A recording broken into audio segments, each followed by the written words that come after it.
Depuis plusieurs années, la Russie renforce sa présence en Afrique, suscitant des inquiétudes parmi les puissances occidentales et certains gouvernements africains. À travers des accords économiques, une coopération militaire et une diplomatie active, Moscou cherche à étendre son influence sur le continent. Cette montée en puissance s'accompagne de stratégies controversées, notamment l'implication du groupe Wagner, une société militaire privée liée au Kremlin.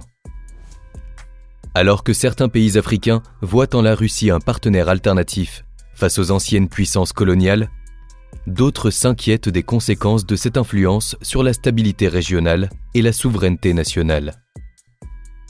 Découvrons ça ensemble. Pour comprendre l'influence russe en Afrique, il faut tout d'abord comprendre qui est le groupe Wagner. Le groupe Wagner est une organisation paramilitaire russe qui s'est fait connaître sur la scène internationale par son implication dans de nombreux conflits à travers le monde. Officiellement non reconnu par le gouvernement russe, il est perçu comme une armée privée servant les intérêts stratégiques de Moscou.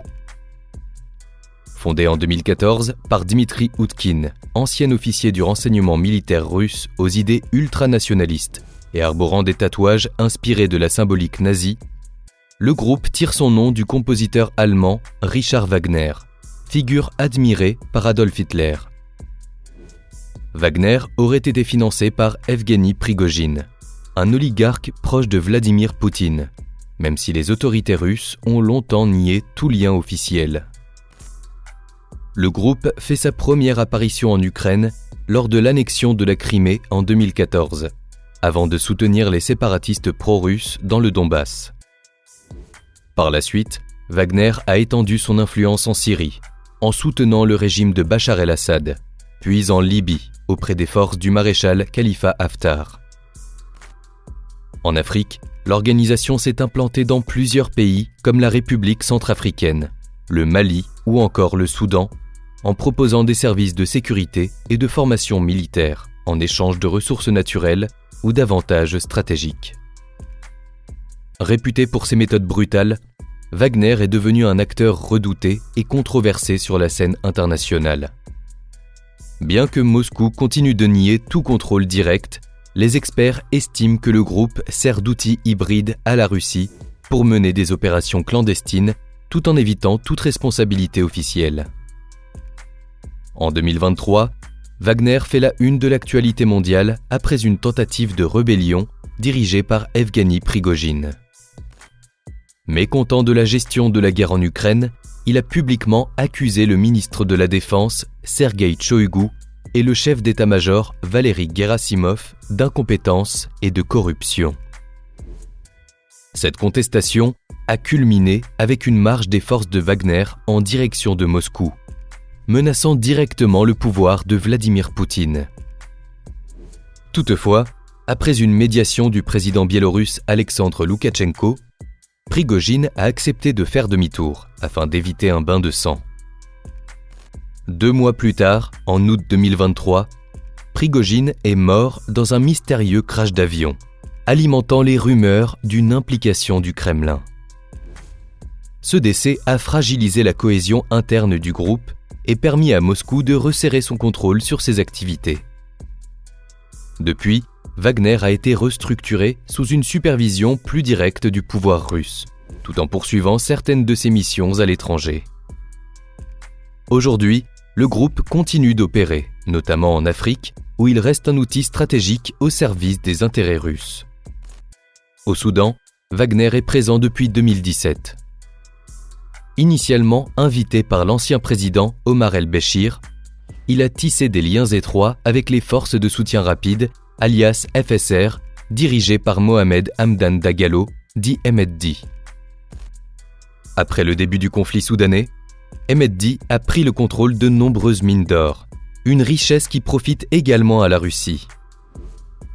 Wagner aurait ainsi conclu des accords pour exploiter ces ressources, étant accusé de faire sortir clandestinement de l'or du pays. Selon des informations, 16 avions remplis d'or auraient été envoyés du Soudan vers la Syrie depuis le début du conflit, permettant au groupe de générer plus d'1 milliard de dollars par an. Il faut savoir que jusqu'à 90% de l'or extrait au Soudan est écoulé via la contrebande. Outre l'exploitation minière, Wagner assure aussi la sécurité des sites d'extraction en collaboration avec le FSR. Il faut aussi savoir que pour les renseignements militaires ukrainiens, la présence de Wagner au Soudan, qui a joué un rôle important dans le conflit russo-ukrainien, est décisive. En fait, l'Ukraine a comme objectif de combattre la Russie en Afrique pour gagner du soutien sur le continent où l'influence russe est traditionnellement forte. Ainsi, ces dernières années, l'Ukraine a ouvert une ambassade au Ghana, au Rwanda, au Mozambique, en Côte d'Ivoire, en RDC, au Botswana et en Mauritanie. Il était également prévu d'ouvrir une ambassade au Soudan, mais jusqu'à présent, la guerre l'en empêche. Ainsi, en septembre 2023, le président ukrainien Volodymyr Zelensky rencontre le chef du Soudan, le général Abdel Fattah al-Burhan. Quelques mois plus tard, on apprend que des opérations des renseignements militaires ukrainiens du GUR, la Direction générale du renseignement du ministère de la Défense ukrainien, ont eu lieu contre des mercenaires russes au Soudan. Cependant, publiquement, les représentants des services de renseignements ukrainiens ne disent pas si le GUR mène réellement des opérations au Soudan. Mais en mars 2024, des journalistes du Wall Street Journal ont apporté avoir interrogé certains agents des services de renseignements ukrainiens et des militaires soudanais. Cette enquête a permis de découvrir que le dirigeant soudanais avait pu assister à la rencontre avec Zelensky, notamment grâce aux actions à Khartoum d'une unité spéciale du GUR. Des combattants ukrainiens seraient alors arrivés au Soudan en août 2023 et auraient aidé le général soudanais à sortir du siège de la capitale du pays. L'objectif aurait été de remercier le Soudan pour la fourniture d'armes au cours de la première année de la guerre russo-ukrainienne. En effet, en 2022, il avait été rapporté que les forces armées ukrainiennes utilisaient des mines de mortier soudanaises de 120 mm, nommées Ahmed, et produites par la Military Industry Corporation Soudan. Toujours selon le Wall Street Journal, dès leur arrivée au Soudan, les soldats ukrainiens ont changé la nature de la guerre. Notamment car ils ont commencé à utiliser des drones comme le FPV, et ils ont fait plusieurs raids nocturnes contre les FSR et leur allié russe Wagner. De plus, des agents de renseignement ukrainiens ont formé l'armée gouvernementale à l'utilisation de drones et à d'autres nouvelles technologies. En plus de cela, en février 2024, 7,6 000 tonnes de farine ukrainienne ont été importées dans le pays, suivies un mois plus tard de 14,6 000 tonnes supplémentaires, ce qui devrait suffire à aider 2 millions de personnes. Ceci est important dans un contexte où 18 millions de Soudanais souffrent d'insécurité alimentaire et 5 millions meurent de faim. Cependant, les capacités ukrainiennes au Soudan restent limitées en raison de la guerre russo-ukrainienne. Kiev ne peut envoyer que de petites forces spéciales, mais celles-ci sont dotées de technologies avancées. De son côté, la Russie dispose de plus grandes capacités au Soudan. Cependant, même si dans un premier temps, la Russie, via son groupe de paramilitaires Wagner, a d'abord soutenu les FSR, elle a par la suite changé de camp, notant que son allié iranien fournit des drones à l'armée. D'ailleurs, Yassir Al-Attah, commandant en chef adjoint de l'armée soudanaise, a confirmé dans une interview la coopération militaire et économique avec Moscou, incluant un projet de base en échange de la fourniture urgente d'armes et de munitions.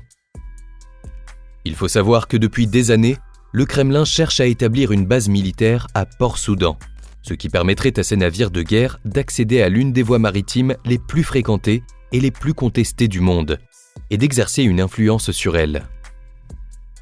Cette dernière est la mer Rouge. Cette partie du monde est très prisée, car elle relie la Méditerranée à l'océan Indien via le canal de Suez. Cela en fait une route stratégique pour le commerce mondial. De plus, la région est riche en ressources naturelles, notamment en pétrole et en gaz.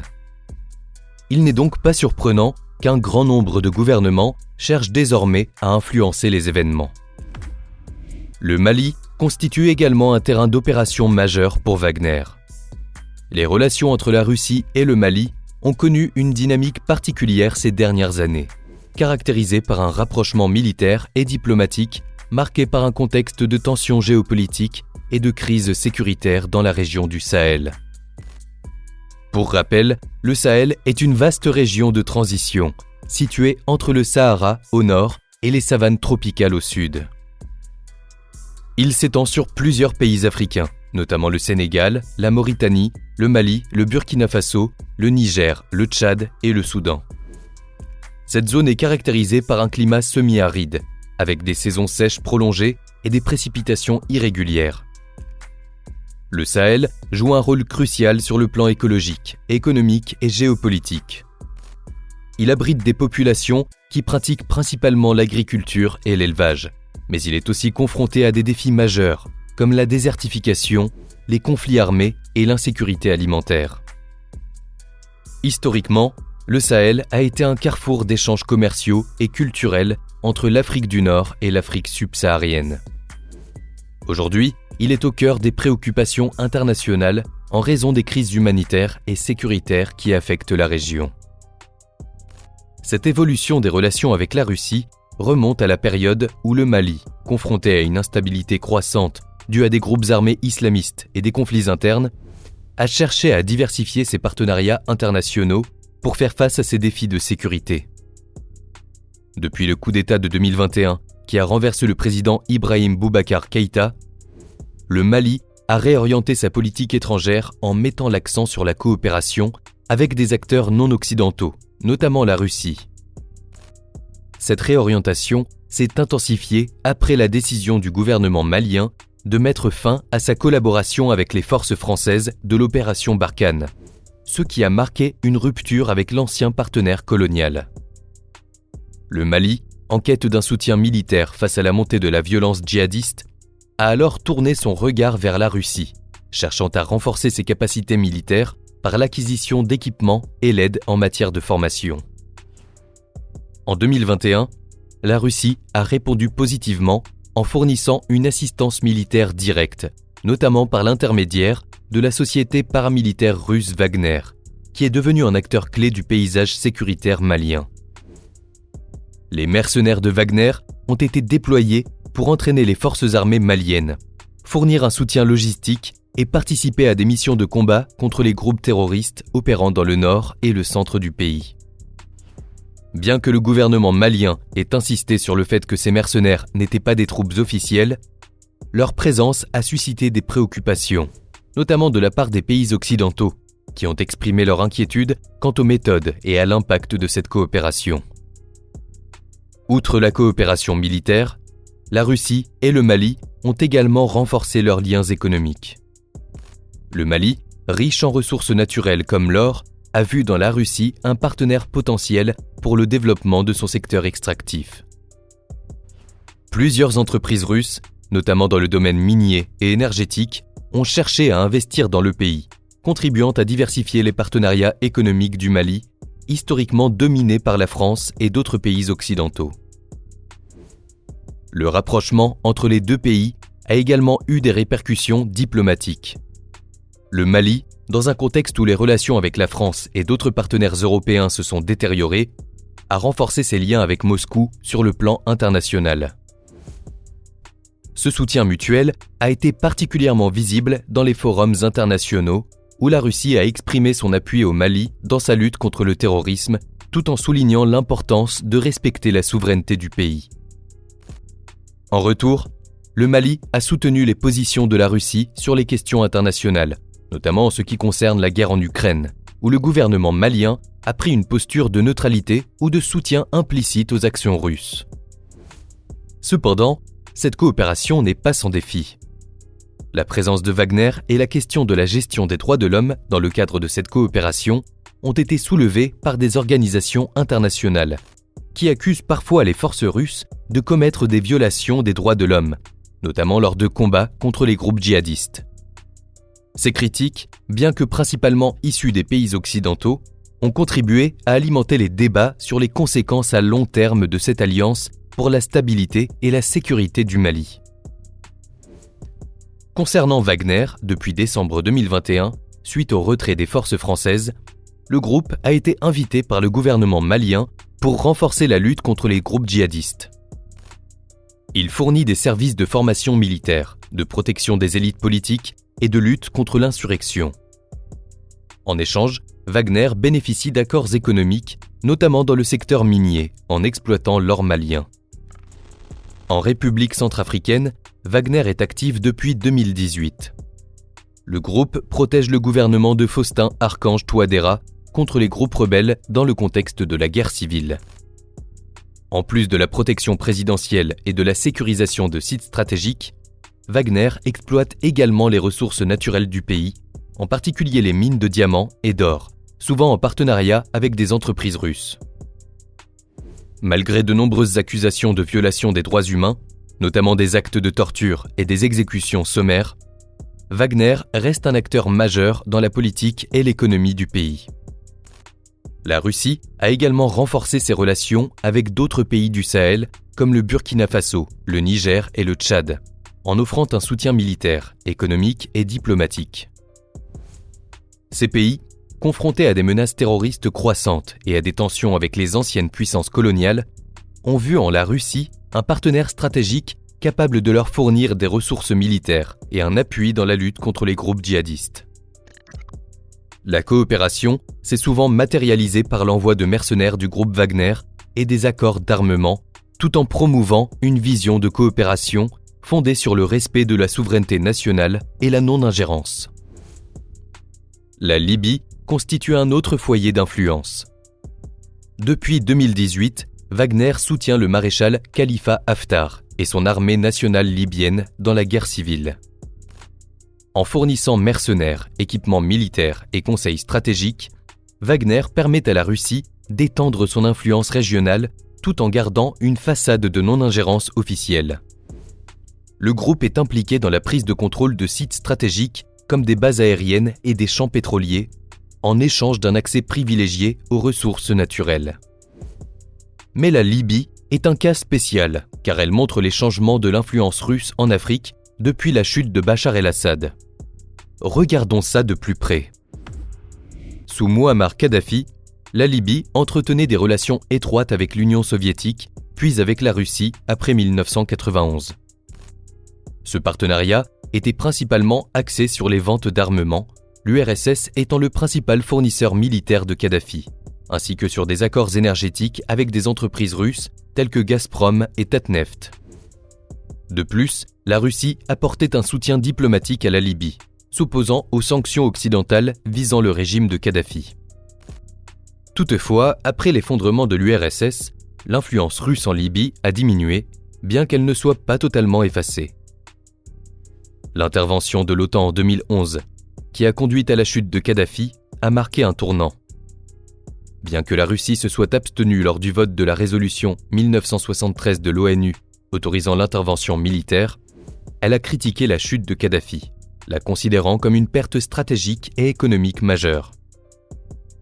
L'effondrement du régime libyen a entraîné l'annulation de nombreux contrats d'armement et d'accords énergétiques avec Moscou, réduisant ainsi son influence dans le pays. Cependant, quelques années plus tard, la Russie a progressivement réinvesti la scène libyenne, tirant parti du chaos et de la fragmentation du pays. Après la mort de Kadhafi, la Libye est entrée dans une crise profonde, marquée par la lutte pour le pouvoir entre plusieurs factions rivales. Le conflit oppose principalement le gouvernement d'union nationale, basé à Tripoli et soutenu par l'ONU, la Turquie et le Qatar, à l'armée nationale libyenne du maréchal Khalifa Haftar, qui contrôle l'est et le sud du pays avec l'appui de la Russie, de l'Égypte et des Émirats arabes unis. La Russie a choisi de soutenir Haftar pour plusieurs raisons stratégiques. Il représente un allié fiable capable d'unifier le pays sous un régime autoritaire, favorable aux intérêts russes et contrôle la majorité des champs pétroliers libyens, un atout économique pour Moscou. La Russie a renforcé sa présence militaire en envoyant des mercenaires du groupe Wagner pour soutenir Haftar, notamment lors de son offensive sur Tripoli entre 2019 et 2020. Toutefois, l'échec de cette offensive a affaibli Haftar et conduit la Russie à réévaluer sa stratégie. Bien qu'elle ait réduit son soutien militaire direct, Moscou maintient une présence discrète via Wagner, en particulier dans l'est et le sud du pays. Le groupe Wagner, fondé par Dmitri Utkin, un ancien agent des services de renseignement militaires russes, est connu pour ses opérations en Ukraine, en Syrie, en Afrique et plus récemment en Libye. Critiqué pour ses méthodes brutales et ses violations des droits de l'homme, le groupe continue de jouer un rôle stratégique pour la Russie. En parallèle, Moscou cherche à récupérer des contrats pétroliers et de reconstruction, tout en menant une diplomatie ambiguë, maintenant des relations avec les deux camps rivaux. Cependant, la situation a changé avec la chute de Bachar el-Assad en Syrie.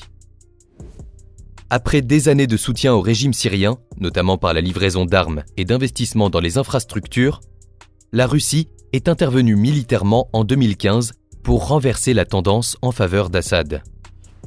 Cette intervention a été cruciale pour la survie politique d'Assad et pour la Russie, qui a conservé des bases militaires stratégiques en Syrie, telles que la base aérienne de Hmaïmim et la base navale de Tartous, afin de contrer l'influence des États-Unis dans la région. Cependant, tout a basculé le 29 novembre 2024 à Alep, lorsque des groupes rebelles ont pris le contrôle de presque la moitié de la ville, ravivant les tensions internationales. Le Kremlin a appelé Damas à reprendre rapidement le contrôle, tandis que l'Iran a réaffirmé son soutien à Assad. Le 8 décembre 2024, la fin du régime de Bachar el-Assad a été annoncée, et le président syrien a fui Damas pour se réfugier à Moscou, où il a obtenu des garanties de protection politique. Depuis lors, des mouvements militaires inhabituels ont été observés sur les bases russes en Syrie. Des images satellites ont montré des avions de transport lourds se préparant à recevoir des livraisons et des hélicoptères d'attaque démantelés sur la base de Hmaïmim, tandis que des convois russes ont traversé la route vers la base. À Tartous, bien que la majorité de la flotte russe se trouve toujours au large, certains vaisseaux ont été déplacés vers la Libye. Parallèlement, les vols militaires russes entre la Syrie et la Libye se sont intensifiés, confirmant une activité accrue entre la Russie, la Biélorussie et l'est de la Libye.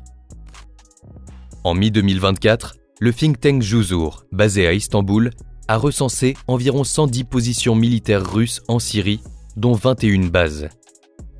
Cependant, depuis le début de la guerre en Ukraine, Moscou a réduit sa présence, transférant des hommes et du matériel en Ukraine.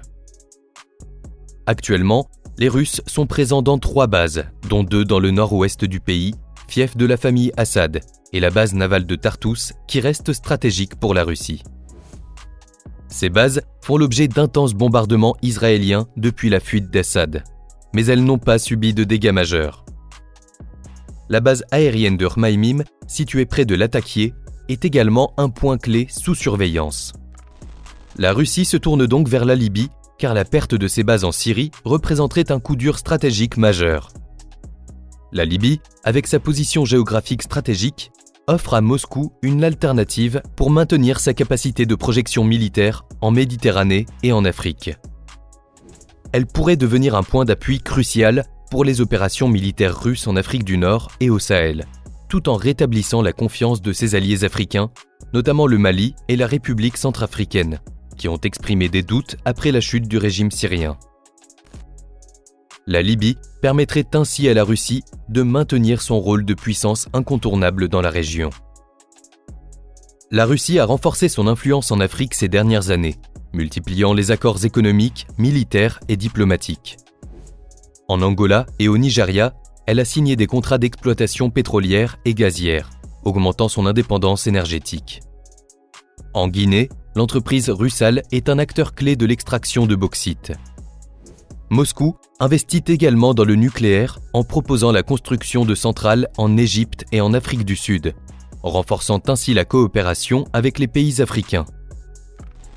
Par ailleurs, la présence militaire russe, notamment via le groupe Wagner, a permis à Moscou de positionner des bases stratégiques sur le continent et de se présenter comme un acteur clé en matière de sécurité. Les relations entre la Russie et l'Algérie remontent à l'époque de la guerre d'indépendance, durant laquelle l'Union soviétique, d'abord prudente, a progressivement soutenu le Front de libération nationale dans sa lutte contre la colonisation française.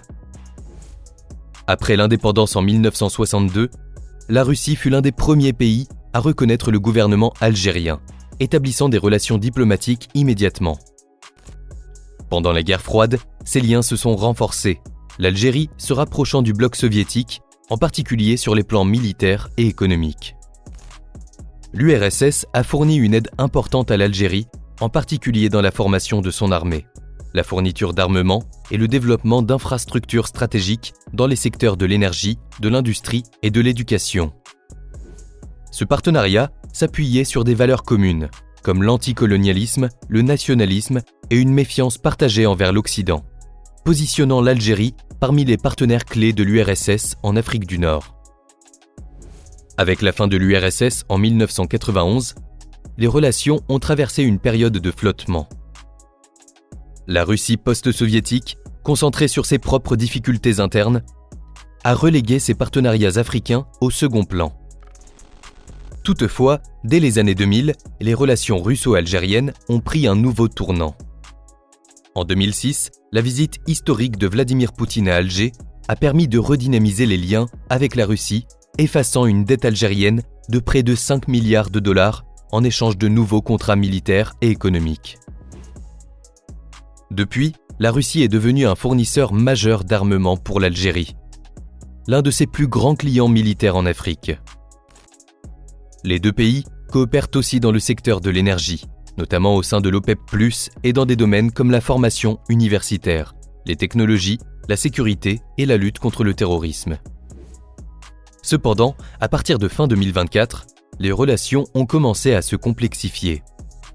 En décembre 2024, un accord stratégique a été signé pour renforcer la coopération dans le domaine spatial, notamment la fabrication et le lancement de satellites de communication sécurisés et d'espionnage par Roscosmos, avec des avantages comme l'exemption de droits de douane. En janvier 2025, 9 nouveaux accords ont été signés à Alger, couvrant des domaines aussi variés que la reconnaissance des diplômes, les échanges universitaires et la recherche avancée entre institutions algériennes et russes. Ces accords illustrent le désir des deux nations de diversifier leurs partenariats stratégiques. Ensuite, la situation a évolué en février 2025 lorsque l'Algérie a exprimé son mécontentement face à la présence de mercenaires russes, notamment du groupe Wagner, à ses frontières sud, dans des pays comme le Mali. Cette présence a provoqué des tensions diplomatiques, car l'Algérie la perçoit comme une menace pour sa sécurité nationale. L'instabilité croissante dans la région du Sahel, exacerbée par l'influence russe, a placé l'Algérie dans une position géopolitique difficile, d'autant plus que la Russie a renforcé ses liens avec le Maroc, notamment à travers un accord de pêche dans les eaux du Sahara occidental, un geste perçu par l'Algérie comme une reconnaissance implicite de la souveraineté marocaine sur cette région. En réponse à ces développements, l'Algérie a redirigé sa coopération militaire vers les États-Unis. Cette décision, officialisée par la signature d'un mémorandum de coopération en matière de défense en janvier 2025, marque un tournant dans les relations algéro-américaines, incluant des échanges de renseignements et des exercices militaires conjoints. Ce rapprochement avec Washington permet à l'Algérie de renforcer ses capacités militaires face aux défis sécuritaires dans la région, tout en diversifiant ses alliances stratégiques. Quelques jours après, l'Algérie a confirmé la commande de chasseurs Su-57 russes, consolidant ainsi son partenariat militaire avec Moscou. L'acquisition de ces avions de combat de 5e génération a renforcé la position militaire de l'Algérie et a été perçue comme une concession stratégique des États-Unis à la Russie, permettant à l'Algérie d'échapper à des sanctions sous la législation CAATSA. Enfin, les relations avec la France ont connu un nouveau pic de tension en mars 2025, après l'expulsion de 12 agents de l'ambassade française en réponse à l'arrestation de 3 ressortissants algériens en France. Cette crise diplomatique a renforcé les tensions déjà présentes entre les deux pays. La Russie, dans ce contexte, a exprimé son soutien à l'Algérie dans ses efforts pour obtenir une reconnaissance des crimes coloniaux commis par la France. D'autre part, en 2025, l'Algérie a surpassé la Russie pour devenir le 2e plus grand exportateur de gaz naturel vers l'Europe, juste derrière la Norvège. Cette évolution s'inscrit dans un contexte où l'Europe cherche à diversifier ses sources d'approvisionnement énergétique, surtout après les sanctions contre la Russie. L'Algérie, avec des infrastructures comme le Transmed et le Medgaz, a consolidé sa position, ce qui a contribué à sa montée en puissance sur le marché européen du gaz. Il est donc clair que l'expansion de l'influence russe en Afrique soulève des questions géopolitiques majeures. Si Moscou offre des opportunités économiques et sécuritaires à certains États africains, cette présence peut aussi engendrer des risques de dépendance, de militarisation excessive et de déséquilibre diplomatique. Face à cette dynamique, les pays africains doivent trouver un équilibre entre coopération et préservation de leur autonomie stratégique. Quant aux puissances occidentales, elles doivent repenser leur approche pour rester des acteurs influents sur le continent. L'avenir de l'Afrique dépendra de sa capacité à naviguer entre ces différentes influences et à défendre ses propres intérêts.